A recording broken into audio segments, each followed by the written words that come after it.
Bersikap zuhudlah kamu terhadap dunia, engkau akan dicintai oleh Allah. Wadhad fima fi aidin nas yuhibbukan nas. Kalau kita mau dicintai manusia, manusia dia cinta sama kita nih, ya. Kan kita pengen manusia sama kita nih senang sama kita, sayang sama kita. Apa sih itu? Wazhad fima fi aidin nas yuhibbukan nas. Bersikap zuhudlah kepada apa yang dimiliki oleh orang, maka orang lain akan mencintaimu. Nah, yang dimaksud bersikap zuhud kepada apa yang dimiliki oleh orang lain adalah apa? Tidak suka untuk berharap sesuatu yang dimiliki orang lain. Pokoknya pengen aja nikmat orang, pokoknya pengen aja milik orang. Itu pengen aja punya orang. Nah, kalau dia sebaliknya, dia tidak pernah berharap apa-apa yang dimiliki orang lain untuk menjadi miliknya, itu namanya zuhud. Di antaranya tidak suka meminta kepada orang lain. Dan dengan sebab kita berbuat zuhud, itu akan menimbulkan kecintaan orang lain kepada kita. Maka dari itu mintalah kita kepada Allah Subhanahu sekaya-kayanya orang, ya, sebanyak-banyak duitnya orang, kalau dimintain terus sering minta sama dia, lama-lama juga kesel, lama-lama juga marah. Lu lagi mendingan tidur di kantor ini, gitu. Kesel lama-lama orang yang punya duit, kesel lama-lama orang yang kaya. Tapi kalau Allah Subhanahu wa ta'ala akan marah pada hambanya kalau hambanya tidak meminta. Tuh kebalikannya. Kita sering minta yang orang lama-lama kesel. Tapi kalau Allah kebalikannya, akan marah kepada hambanya kalau hambanya tidak meminta kepadanya. Maka banyak-banyaklah kita minta. Wa qala rabbukum ud'uni astajib lakum. Mintalah kepadaku, niscaya aku kabulkan. Maka sering minta kepada Allah. Dan kemudian Allah Ta'ala mengancam siapa? Orang-orang yang enggak mau minta, enggak mau doa, diancam Allah. Innal ladzi yastakbiruna an ibadati sayadkhuluna jahannama dakhirin. Sesungguhnya orang-orang yang sombong, ya, dari ketiadaan meminta kepada Allah, Allah Ta'ala akan masukkan dia ke dalam neraka Jahannam dalam keadaan hina-hina dakhil. Itu bagi orang yang sombong tidak meminta. Nah, orang yang tidak meminta kepada Allah diancam neraka. Na'udzubillah min dzalik. Maka ketahuilah Allah Maha Kaya. Allah mau menunjukkan bahwa Allah Maha Kaya. Maka apa kita disuruh minta terus Allah. Jangan bosan-bosan minta. Maka dalam hadis yang ke-12 ini hadis yang tinggi maknanya, yaitu tentang derajat orang di dalam beragama, tentang pemahaman orang di dalam beragama, tentang kualitas agama pada diri orang tersebut.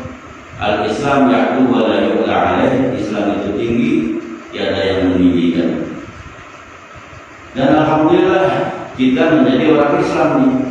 Maka Allah berfirman, ya ayyuhalladzina amanu udkhulu fi silmi kafah. Wahai orang-orang yang beriman, masuklah ke dalam Islam secara kafah, keseluruhan.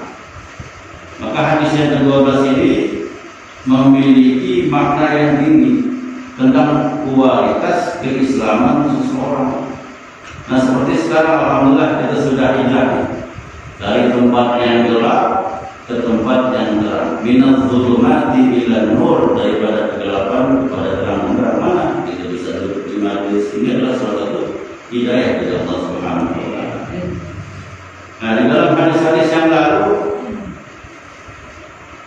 mengajarkan kepada kita, ya, untuk meninggalkan segala macam hal-hal yang dilarang, seperti diantaranya berbuat zalim kita dilarang, mabuk-mabukan dilarang, berzina dilarang. Sampai Allah Subhanahu wa taala berfirman, la taqrabuz zina, jangan kau deketin zina, deketin aja nggak boleh. Apalagi lah. Nah, cabang-cabang zina banyak, di antaranya belum halal jalan berduaan, belum halal boncengan berdua, belum apalagi belum resmi pegang-pegang. La taqrabuz zina, jangan kau deketin zina. Itu yang dilarang Allah Ta'ala. Ya, judi, riba, dan lain sebagainya, segala jenis yang haram. Itu yang lalu hadis ini dan yang subhat. Tapi di dalam hadis ini, min husnil islamil mar'i tarkuhu ma la ya'nihi, itu bukan dihadapkan lagi dengan yang haram, bukan lagi dihadapkan dengan masalah zalim, bukan lagi dihadapkan dengan masalah subhat, tapi dihadapkannya dengan masalah yang halal, dengan yang halal, dengan yang mubah. Kalau memang dia halal tapi nggak ada manfaatnya, tarkuhu, tinggalkan. Ngobrol ya malam-malam sampai setengah 4, nggak ada kumpul lagu, ngobrol apa, ngantuk lewat sholat aja subuh, lewat subuhnya ngapain, itu ada manfaatnya, tarkuhu, tinggalkan. Kalau memang tata keislaman yang baik, dia akan tinggalkan, kecuali kita ngobrolnya. Apakah Rasulullah pernah ngobrol sama subuh? Pernah. Rasulullah ngobrol dengan Sayyidina Abu Bakar, ngomong dengan Sayyidina Umar di rumah Sayyidina Umar. Ngobrol apa? Tentang kemaslahatan umat. Jika kita ngobrol dari malam ketemu masalah ngobrolin ngalor ngidul yang ada manfaatnya. Habis capek kita main game yuk, main game ya semua, kita main game selama 4, capek berat pulas, bangun. Itu nggak ada manfaatnya, tarkuhu, tinggalkan. Jadi yang bisa mengukur keislaman kita baik diri kita sekarang. Maka nggak perlu kita ngacain orang sekarang, nggak perlu dah. Yang kita kaca diri kita sendiri. Husnul Islam yang baru, tanda kebaikan seorang dalam beragama. Tarkuhu ma la ya'ni, meninggalkan sesuatu yang tidak bermanfaat. Diri kita aja lihat. Orang lain nggak usah perlu lihat-lihat, diri kita aja sampai mana kita nih, tinggalkan sesuatu yang tidak bermanfaat. Jadi hadis-hadis yang lalu membenturkan kita kepada yang halal dan kepada yang haram, tapi hadis ini tingkat tingginya yang halal dengan yang halal, yang halal dengan yang mubah. Kalau yang halal, yang mubah pada manfaatnya, ya maka tinggalkan, ya tinggalkan. Nah, di sini letak ketinggian Islam seseorang, min husnil islami bagi tarkuhu ma la ya'ni. Karena kebaikan Islamnya seseorang yaitu meninggalkan sesuatu yang tidak ada manfaatnya. Maka ketinggian seseorang di dalam beragama, dia mengalahkan satu ada yang bikin kita terlena, yaitu hawa nafsu. Itu harus ditekan, harus dilawan. Yang condong kepada hal-hal yang sia-sia, yang tidak ada manfaatnya. Tarkuhu, maka tinggalkan hal-hal yang tiada manfaatnya, hal-hal yang membuat lalai, hal-hal yang membuat kepada kemubaziran. Tinggalkan al-mubazirin akan kepada syaitan. Sesungguhnya mubazir, perbuatan mubazir adalah perbuatan saudara syaitan. Maka jagalah dalam hadis ini, jaga dalam hal-hal yang membawa kepada kemubaziran apa? Bil makal, dalam hal makanan. Yang kedua, wal masraf, dalam hal minuman. Ketiga, wal malbas, dalam hal pakaian. Makanya orang yang agamanya sudah baik, dia akan perhatikan makan, dia akan perhatikan minum, dan dia akan perhatikan pakaian. Contoh makan. Makan untuk apa kita makan yang harga 1 piring 2,5 juta?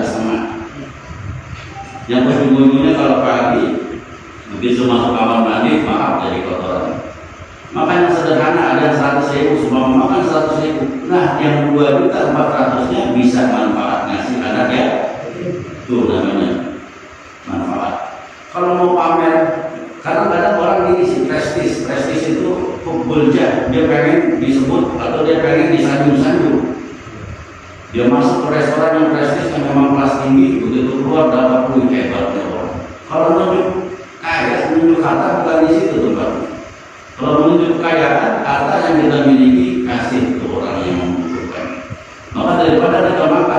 lebih yang 2,5 juta, ya mendingan makan yang seperti 100.000, lebihnya bisa kita sedekah dan itu. Wal masrab, dan juga dalam minuman, ada minuman yang 1.200.000, satu kali minum di kopi harganya 1.200.000. Kopi apa tuh yang mahal? Kan ada. Buat apa kita minum kopi itu? Tapi tetangga kita susah, tapi ada anak yatim nggak bayar sekolah. Lebih baik kita minum kopi yang harga 10.000, 15.000, 20.000, lebihnya itu sama 1 juta bisa bantu anak. Ya, ini nggak begitu masuk Pak, ini minuman Pak luar biasa. Minuman apa? Minuman Pak, ini kopi sangat luar biasa. Harganya berapa? 2,5 juta. Bapak yang nomor 2 minum minuman ini, minuman kopi ini. Berarti saya nomor 2 ya, ini saking mahal Pak, jarang yang minum kopi ini. Yang pertama yang minum kopi ini siapa? Ada Pak satu, siapa? Fir'aun. Dan bapak yang kedua. Yang kedua malbas itu pakaian. Kita beli pakaian, ya. Ada pakaian untuk kemeja, ada pakaian perempuan, ada yang harga 15 juta, bahkan tas jinjing aja ada yang harga 150 juta. Sepatu ada yang harga 200 juta, 150 juta, 100 juta, 75 juta ada. Min husnil Islam dan kita hukum malayani. Kalau nggak ada manfaatnya buat apa? Biar sepatu yang 300-500 ribu lebihnya bisa kita kasih orang yang pada membayar sekolah tuh, yang butuh bukan biaya, kasih, kita tanggung jawab ya. Ini saya ngomong kepada orang-orang yang memang belum punya duit, tapi kita punya duit ini. Kalau kamu punya duit lupa, maka saya sampaikan sekarang bisa belum punya. Kalau punya duit nggak mungkin nongkrong di sini, di mall. Nah, oleh sebab itu, apa yang kita makan, apa yang kita minum, dan apa yang kita pakai, kita renungkan kira-kira apa manfaatnya. Buat apa tadi saya bilang beli baju jutaan, tapi sama ada yang harga 100-200 ribu sama aja. Tapi yang mahal bisa kita gunakan uang untuk berbagi. Jadi renungkan apa yang manfaatnya. Maka kita lihat, nah, lihatlah kualitas keislaman seseorang atau diri kita. Bagaimana seseorang atau diri kita mempunyai sikap meninggalkan sesuatu yang kurang bermanfaat. Nah, mulai sekarang beralih kepada yang bermanfaat, beralih kepada yang sangat bermanfaat, dan beralih kepada yang sangat amat bermanfaat. Maka hadis ini mengajak kepada kita mengukur kepada kita kualitas keislaman kita masing-masing. Nah, setelah tahu hadis ini, hanya ada 7 kata nih hadis min husnil islamil mar'i tarkuhu ma la ya'nihi. Ini pendek tapi maknanya sangat besar, gitu ya. Jadi malam ini kita sedang mengukur nih ayat Allah pada diri kita nih. Kualitas keislamanmu bagaimana? Itu ngomong ayat Allah. Kualitas keislamanmu bagaimana? Apakah masih terjebak pada makanan? Apakah masih terjebak pada pakaian? Terjebak pada minuman? Atau kita nih sudah selamat dengan meninggalkan hal-hal yang tidak manfaat, menuju kepada yang lebih berguna, bermanfaat. Nah, oleh sebab itu, mulai sekarang tinggalkan hal-hal yang tidak manfaat dan berbuatlah sesuatu yang membawa kepada kemanfaatan dunia wal akhirat. Sekian apa yang bisa saya sampaikan hadis pada malam hari ini, yaitu hadis ke-12. Mudah-mudahan ada manfaatnya buat kita semua, khusus buat diri saya. Dan semoga kita bisa mengamalkan kebaikan-kebaikan apa yang kita dapat pada malam hari ini. Lebih kurangnya mohon maaf. Wallahu a'lam.